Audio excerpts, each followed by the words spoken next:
मनोजवं मारुततुल्यवेगं जितेन्द्रियं बुद्धिमतां वरिष्ठं वातात्मजं वानरयूथमुख्यं श्रीरामदूतं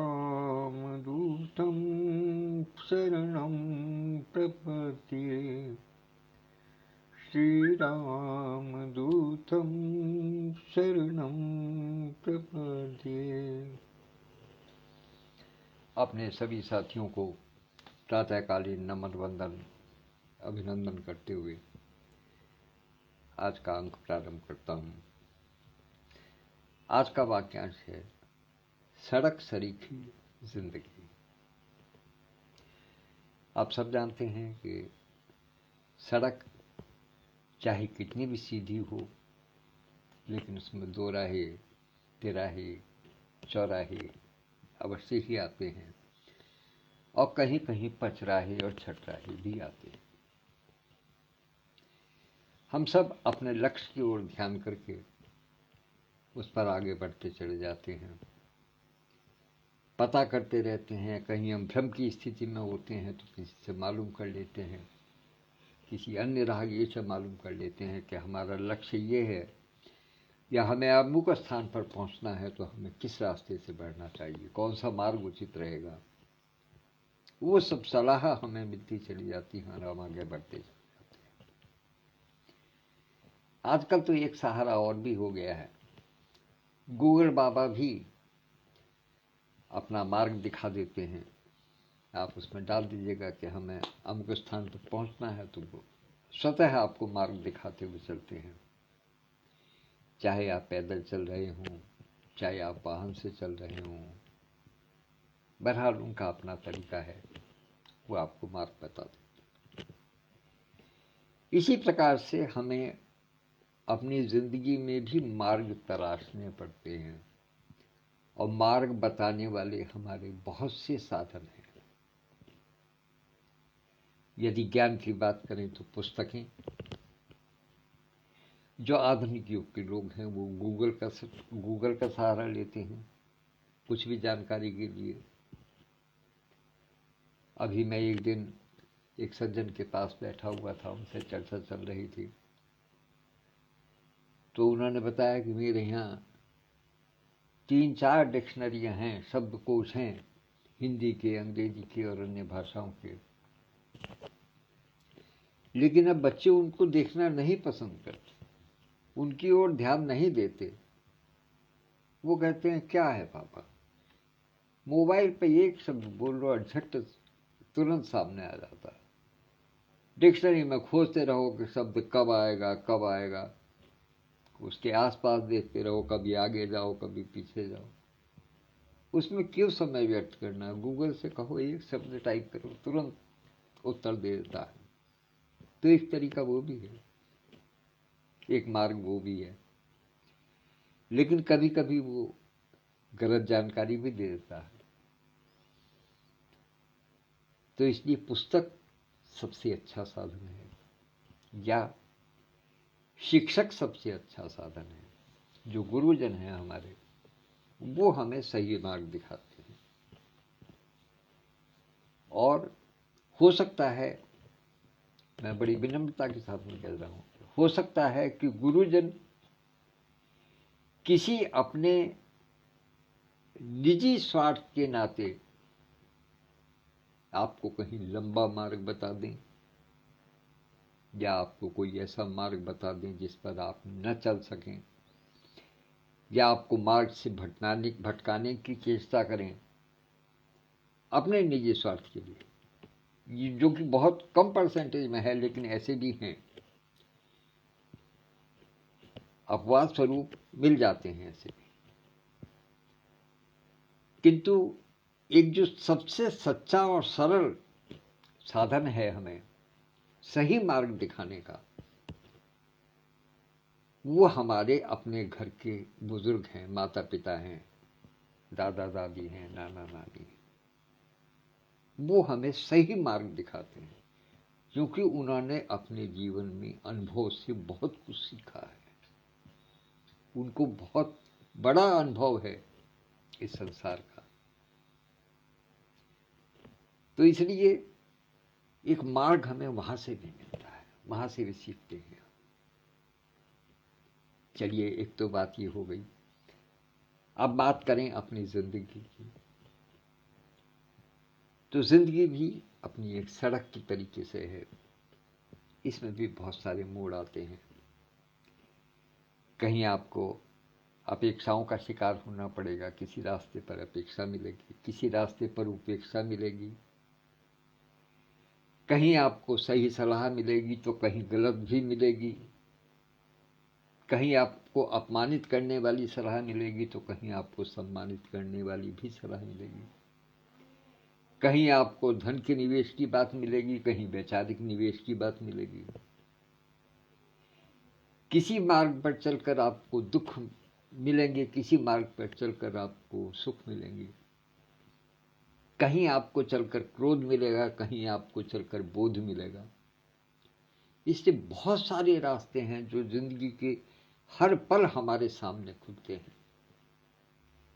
ये हमारे बुद्धि विवेक, हमारे मस्तिष्क पर या हमारे बुजुर्गों की जो सीख है उस पर निर्भर करता है कि हम किस रास्ते पर बढ़ते हैं, हमें कौन सा रास्ता सुझाया जाता है।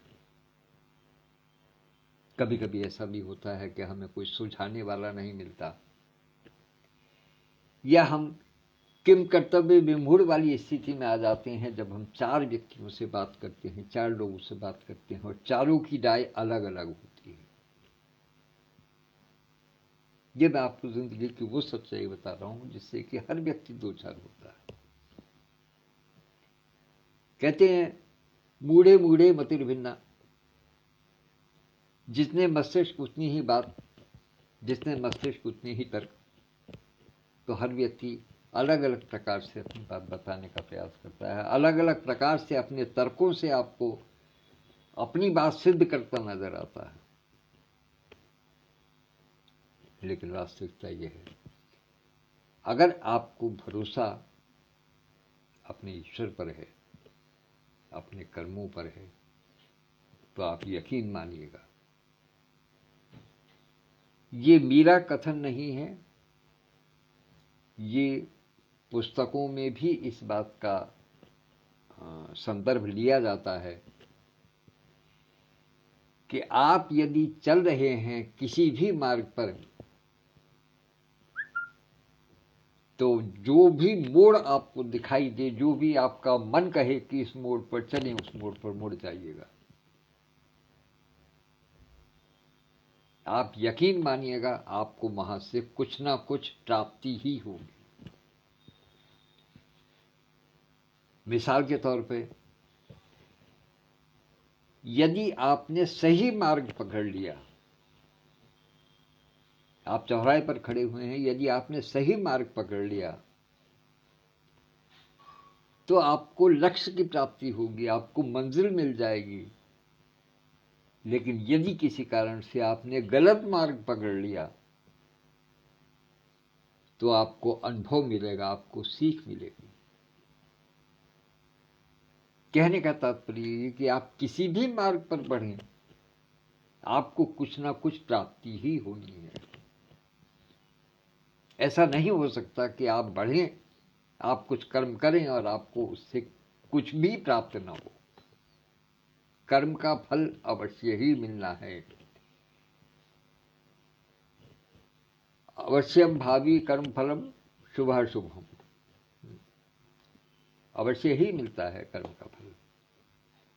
कभी जीत मिलती है और कभी हार की शक्ल में फिर आपको आगे बढ़ने की प्रेरणा मिलती है, सीख मिलती है। आप गलत मार्ग पर बढ़ करके जान जाते हैं कि हाँ, इस मार्ग पर चलकर हमको ये कष्ट हुआ है, तो अब आगे से इससे बचना है। वो अनुभव मिलता है, वो सीख मिलती है। लिहाजा प्राप्ति तो आपको हर प्रकार से है। इसलिए जो भी मार्ग दिखाई दे उसी पर बढ़ जाइएगा। कभी ये चिंता मत कीजिएगा कि ये सही है या गलत, क्योंकि आप तो जीवन में कुछ प्राप्त करने के लिए निकले हैं, कुछ खोने के लिए नहीं निकले। और ना आपको कुछ खोना है, आपको केवल प्राप्ति ही करनी है। इसी प्रकार से ये सड़क मात्र जिंदगी है अपनी। जैसे सड़क पर मोड़ आते हैं, इसी प्रकार से जिंदगी में भी मोड़ आते हैं। हर व्यक्ति के जीवन में मोड़ आते हैं। किसी सड़क पर, किसी मोड़ पर आपको सुख मिलता है, किसी मोड़ पर दुख मिलता है। जैसे अभी मैंने पीछे बताया कि कितने प्रकार के मोड़ हो सकते हैं, कितनी प्रकार की सड़कें हो सकती हैं, क्या क्या हमें प्राप्त हो सकता है, वो सब हमें मिलेगा। लेकिन उन सबको अपनी सकारात्मक सोच के साथ में आप बढ़ते चले जाइएगा। जो मोड़ मिले उस पर मुड़ जाइएगा। निश्चित रूप से आप भगवान पर भरोसा रखिए, आपको कुछ ना कुछ अवश्य ही प्राप्त होगा। तो इसलिए इस सड़क सरीखी जिंदगी को बड़े आराम से जिएं, चैन से जिएं। यही एक बात मुझे और स्मरण आई कि जो लोग कभी कभी आत्मघात की बात सोच लेते हैं अपने जीवन की परेशानियों का अंत करने के लिए, वो किसी भी प्रकार से उचित नहीं है। क्योंकि पहली चीज तो ये कि जिसका निर्माण में हमारा कोई योगदान नहीं हो, उसको नष्ट करने का हमें अधिकार भी नहीं है। ईश्वर ने दिया है, ईश्वर ने निमित्त बना करके दिया है किसी को। हमारे धरती पर आने का निमित्त हमारे माता पिता हैं। उनको निमित्त बना करके ईश्वर ने हमको धरती पर भेजा है। तो यकीन मानिए वही कुछ ना कुछ निमित्त बना करके हमें अपने पास वापस भी बुलाएंगे। जिसको भेजने का अधिकार है, जिसको जन्म देने का अधिकार है, उसको ही मारने का भी अधिकार हो सकता है, वही मारने का भी अधिकारी है। और चूंकि मनुष्य केवल निमित्त है, हमारे माता पिता केवल निमित्त हैं, समाज केवल निमित्त है हमें बनाने में, हमारे व्यक्तित्व को जन्म देने में, तो ऐसा नहीं है कि समाज का अधिकार हो जाएगा हमें मारने का, नहीं। क्योंकि उसको भी प्रेरणा ईश्वर ने दी है। जो भी कुछ हमारे साथ हो रहा है उसकी प्रेरणा ईश्वर से मिल रही है। इसलिए केवल अपना कर्म करते चले, सद्बुद्धि का प्रयोग करके सकारात्मक विचार लेकर के आगे बढ़ते चले, किसी का अहित न सोचें, केवल अपनी चाल पर ध्यान रखें, तो निश्चित रूप से आप जीवन में बहुत कुछ पा जाएंगे। और फिर आपको सड़क बिल्कुल सीधी दिखाई देगी।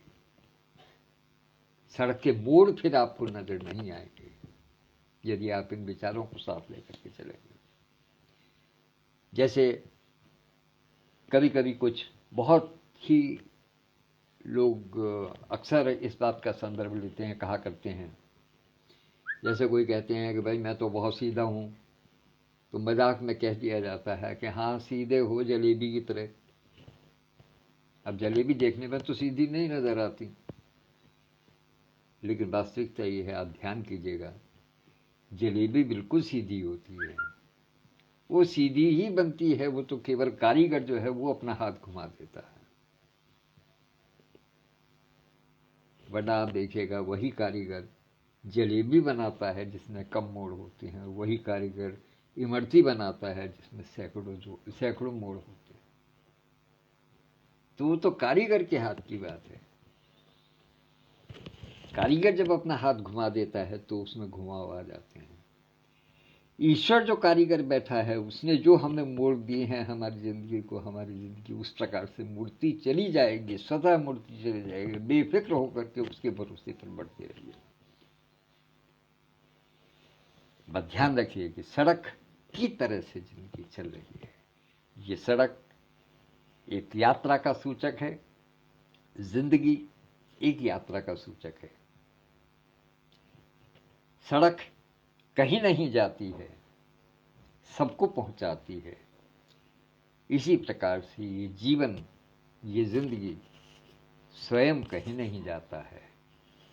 हमें बाल्यावस्था से वृद्धावस्था तक और मोक्ष तक पहुंचाने का साधन बनता है। जीवन यही है, इसी धरती पर है जीवन। जीवन कहीं नहीं जाता है। लोग बात कहते हैं कि मृत्यु के बाद में जीवन समाप्त हो गया, नहीं। जीवन यही है, एक यात्रा है जिस पे हम बढ़ रहे हैं और आगे बढ़ रहे हैं, उद्देश्य की प्राप्ति कर रहे हैं, लक्ष्य को हम प्राप्त कर रहे हैं। धन्यवाद। इन्हीं शब्दों के साथ अपनी वाणी को विराम देता हूं मैं, और कल फिर इसी अंक में किसी नए शब्द के साथ में फिर मिलता हूं।